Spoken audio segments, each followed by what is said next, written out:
For 7 weeks of this season, there have been 7 deaths related to high school football. Loss of a college basketball player. 19-year-old Lamar Jack collapsed during a team workout. I'm shocked by the death of Hank Gathers, Loyola Marymount.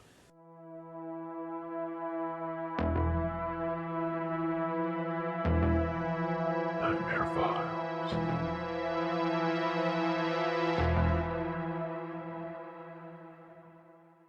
Before we get to the video, I'd like to talk to you about one of the biggest games of 2020, Raid Shadow Legends. 500 champions to collect from, each with their own skill trees and millions of artifacts to find and equip. And no two champions are ever the same. That makes for a billion ways to build your teams, crazy depth, and endless strategies to figure out. Honestly, I love everything about this game. The storylines, graphics, player versus player battles, and so many champions to choose from. There are multiple game modes in which campaign is my favorite. What's new for this month is that Raid has their biggest ever update.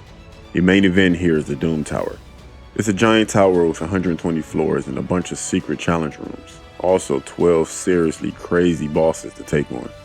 I've been waiting on this for a long time and I just can't wait to dive in.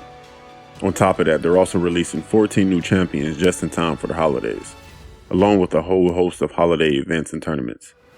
There's really never been a better time to start playing. And here's the best part. The Raid team, they're giving away a bunch of new free goodies. Plus a crazy special champion to help get everyone started in the tower, Bulwark. He's pretty good in clan boss, and he's also going to be a huge help in the tower against those bosses. If you want to get a huge head start in Raid, all you have to do is hit the link in the description.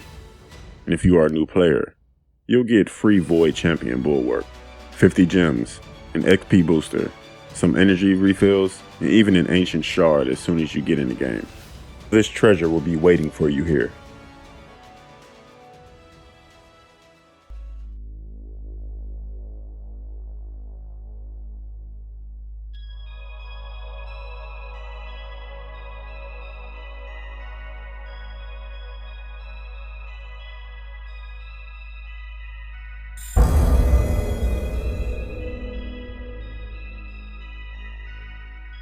Reggie Lewis, born November 21st, 1965 in Baltimore, Maryland, was destined for basketball success at a very young age. He played on the top high school team in the nation, as a senior in high school playing with 3 other future NBA players. Lewis played college ball at Northeastern University, where he was a star player averaging 22 points per game and 8 rebounds per game.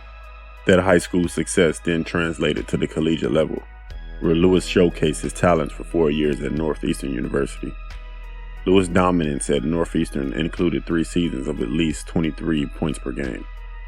His average collegiate numbers were 22 points per game, 7 rebounds per game. After performing at such a high level at the university right around the corner from the Boston Garden, it seemed like a match made in heaven when the Boston Celtics drafted Lewis with the 22nd overall pick in the 1987 draft.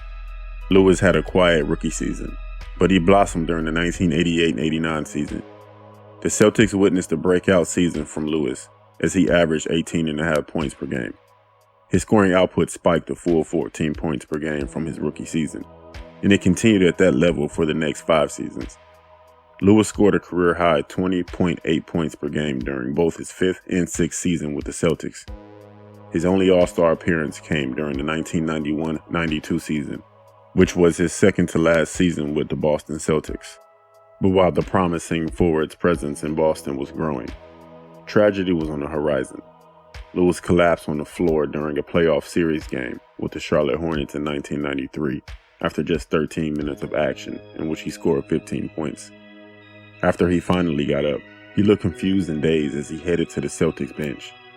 Lewis returned briefly to the game but was eventually pulled due to dizziness and shortness of breath. He did not play for the remainder of the series, which lasted only 4 games. Shortly after, while practicing on July 27th, Lewis collapsed for a second time and went into cardiac arrest. His life tragically ended that day, robbing the Celtics of a budding star. The Celtics honored Lewis's legacy on March 22nd, 1995, when they retired his number 35 jersey.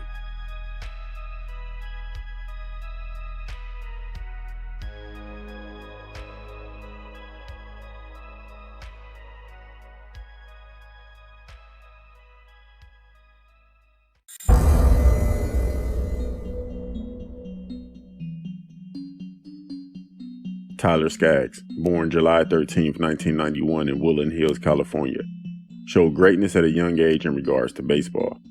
Immediately after graduating high school, he was drafted by the Los Angeles Angels, where he spent the majority of his career.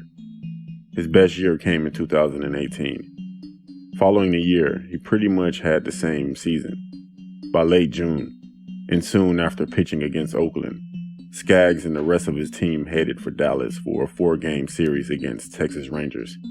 By all accounts, the 27-year-old was on a fast track to major success, leading the team in both wins and strikeouts for the season. Little did he or his fans know that he'd never pitch again.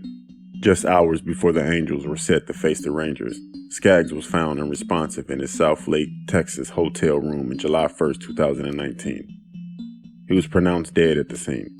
An autopsy conducted on Skaggs found a mix of fentanyl, oxycodone, and alcohol in his system, a blood alcohol level of 0.12 to be exact. The report concluded that Skaggs choked on his own vomit, and his death was subsequently ruled an accident.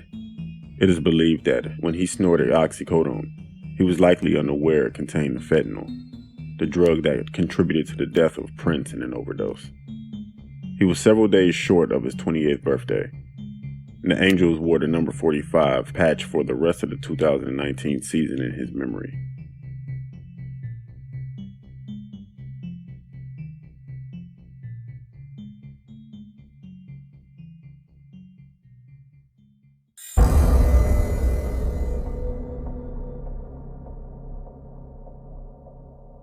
Pat Tillman, born November 6, 1976, in Fremont, California, played football in high school and won a football scholarship to attend Arizona State University. He excelled there as both a student and linebacker for the Sun Devils. He helped the team defeat defending national champions, University of Nebraska in 1996, and later that season to win the Pac-10 conference title and a berth in the 1997 Rose Bowl. And he also won Pac-10 Defensive Player of the Year. Tillman was selected in the 7th round of the 1998 NFL Draft by the Cardinals, for whom he played safety. He quickly earned a place as a starting player and was impressive enough to earn a generous contract from the St. Louis Rams. However, Tillman felt a sense of loyalty to the Cardinals and elected to stay with them for the 2001 season. After the September 11 attacks and the subsequent U.S.-led invasion of Afghanistan, Tillman was moved to examine his priorities. He elected to turn down a contract with the Cardinals and to enlist in the Army after the conclusion of the 2001 season. He joined up the spring of 2002 and trained to become an Army Ranger. Tillman was assigned to the 2nd Battalion 75th Ranger Regiment, and in 2003, he served his first tour of duty to Iraq. In 2004, he and his unit were sent to Afghanistan to conduct operations to clear eastern Afghanistan of Taliban and Al-Qaeda fighters. In April 2004, Tillman's platoon was sent to patrol a province near the border of Pakistan.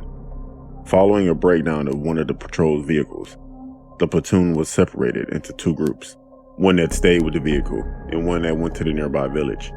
The group staying with the vehicle was caught in an enemy ambush, and the first group turned back to join the firefight. The lack of communication between the 2 segments of the platoon caused confusion that resulted in Tillman being killed by gunfire from the second group. The initial reports of Tillman's death stated that he was killed during an ambush. He was quickly awarded a Purple Heart and Silver Star, and Senator John McCain eulogized him during a nationally televised memorial service. It was only much later, under pressure from Tillman's family and the news media, that it came out that Tillman had died to friendly fire. Investigations revealed that actions had been taken to prevent the discovery of the circumstances under which he had been killed, in order to allow the Army and the administration to earn increased public sympathy for their war efforts. Tillman was the subject of a 2009 biography, and he was inducted into the College Football Hall of Fame in 2010.